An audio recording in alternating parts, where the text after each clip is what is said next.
Ce qui est magnifique dans un lieu comme celui-là, c'est que l'être humain vit après sa mort.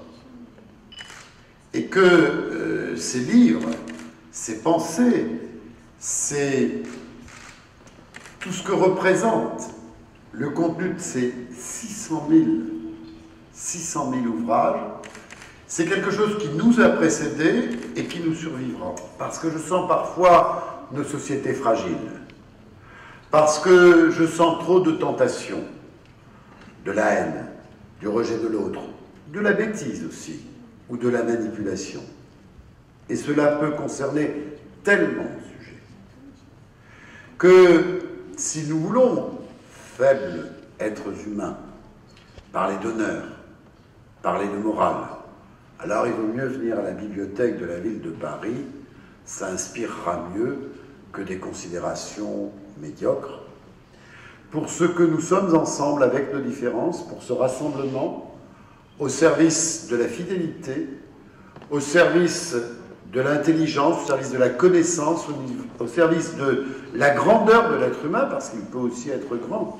Trouvez-vous cette bibliothèque? Magnifique, et je suis d'autant plus heureuse de l'avoir rénovée qu'on a pu y placer notre ancêtre Alexandre Vatmar, qui est tout de même à l'origine des bibliothèques, l'échange entre bibliothèques, des bibliothèques américaines. C'est une histoire, c'est rempli d'histoire. Il faudrait effectivement que les jeunes puissent investir aussi ces lieux. Certainement, et j'ai appris qu'elle allait changer de nom, qu'elle ne s'appellerait plus bibliothèque administrative. Je pense que le mot administratif faisait peur. Et maintenant, bibliothèque de l'hôtel de ville, ou je ne sais quelle dénomination elle lui donner, la rapprochera de tout le monde. Je suis très fier d'être ici. J'ai hâte d'être à la retraite pour pouvoir y passer plus de temps. Vous aurez ma visite beaucoup plus dans quelques années. Car c'est un lieu de bonheur. Mais il faut du temps. Et il faut pouvoir prendre son temps. Et donc, c'est vrai que je pense égoïstement à la période où j'aurai le droit de prendre mon temps. Par exemple, pour découvrir des choses inouïes, comme celle que vous m'avez montrée tout à l'heure, et que je trouve vraiment tout à fait extraordinaire.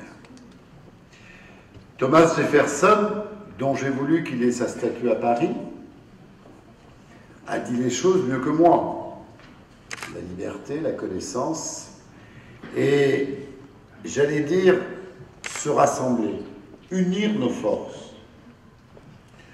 Je le dis pour chacune de nos sociétés, je le dis aussi pour ceux qui, à un moment donné, savent entreprendre ensemble. Je le dis tout particulièrement à nos amis américains, car avec l'intelligence et la liberté, on fait non seulement de la connaissance, mais on fait aussi un idéal humain.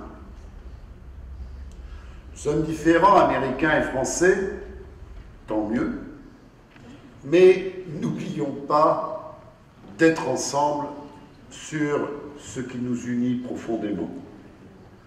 La liberté, la démocratie et la connaissance, le goût de la connaissance. Avec moi. Allez, on y va.